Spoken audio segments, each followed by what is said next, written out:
250 years ago, as the Founding Fathers signed the Declaration of Independence on the East Coast, on the West Coast, an epic journey reached its final destination. Before California was a state, the Anza Expedition set up a Spanish colony with a presidio and a mission. I'm inside the digital twin of that mission, known today as Mission Dolores. It is the oldest surviving structure in San Francisco and has a striking blend of cultures. The 4 feet thick adobe walls were constructed using techniques rooted in ancient Mesopotamia and North Africa. The ceiling was built and painted by indigenous artists using a traditional basket weave pattern that's connected to their spiritual world. And this hand-carved wooden altarpiece known as a reredos dates back to medieval England and Catholic tradition. As the U.S. celebrates its 250th anniversary, Mission Dolores shows how America's heritage extends far beyond the original 13 colonies. In the Bay Area and California, our history is one of continuous waves of migrations, resilience, opportunity, and world-changing innovations. From the Presidio, AI data engineers Juliette Goodrich and David Galviz soak in the scenery where the Pacific Ocean meets San Francisco Bay.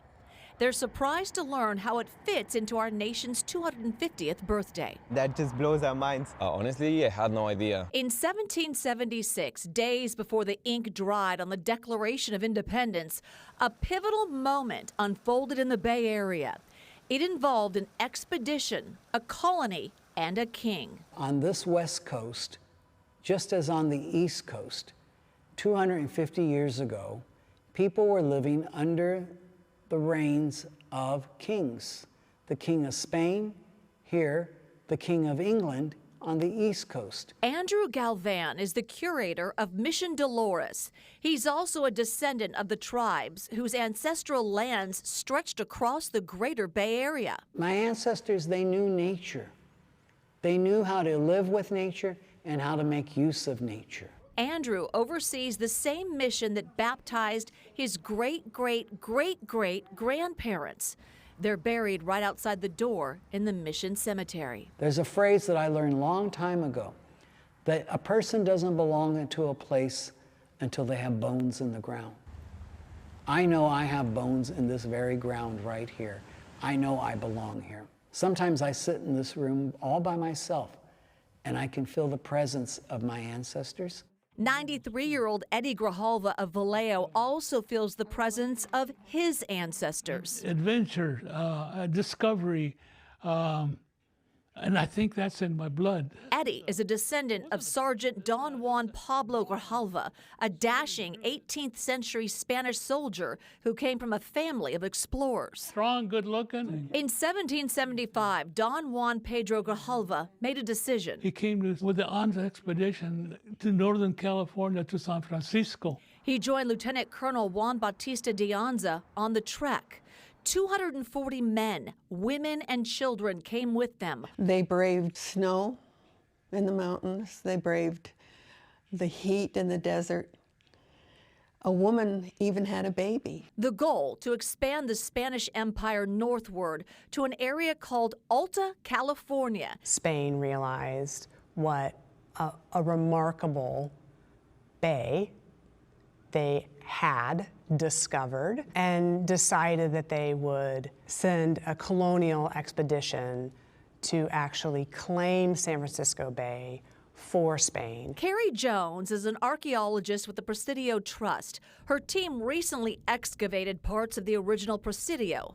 The fort became the northernmost military outpost of the Spanish Empire. We are way out at the edge. We're as far north as Spain ever got in California. Outside, bronze cannons, once intended to guard the strategic entrance to the bay. You can see the original. Inside, a portion of the original adobe walls, built to house the soldiers. The story of Spanish colonialism in California is just as important to who we are as Americans as any other East Coast story. In many ways, the California story is the American story. Lori Fogarty is the director and CEO of the Oakland Museum of California.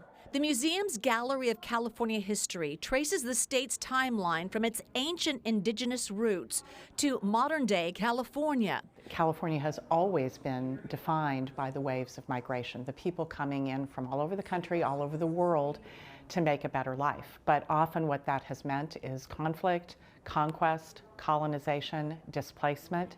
And so I think that's what we try to tell, is that story of California in all of its complexity, in large part for people to better understand the history so that they can think about what a brighter future might look like. The next expedition is already underway, this time with AI. In the future, whatever people come together and do together, I think San Francisco would be one of the first places to talk about it. As for Andy, the Grijalvas, and Carrie, history is not so much about the past. It's how we understand who we are. I just want to leave a good, decent legacy. My ancestors were the first ones to welcome foreigners, and I think they set the example that we must all get along. Back to our virtual mission. Behind this reredos is a hidden mural. The native artist painted it directly on the wall using natural dyes. It stood there 5 years until the wooden altarpiece was installed in front of it. In the 80s, a historian squeezed into the tiny space between them and sketched it. Thanks to the Santa Barbara Mission Archive Library, here's the sketch of what's believed to be the oldest indigenous painting on a wall in California. 2 years ago, a mission worker with an iPhone also caught a glimpse of the real thing. The mission is trying to raise the funds to move this reredos forward so that everyone can see the masterpiece, bringing history to light.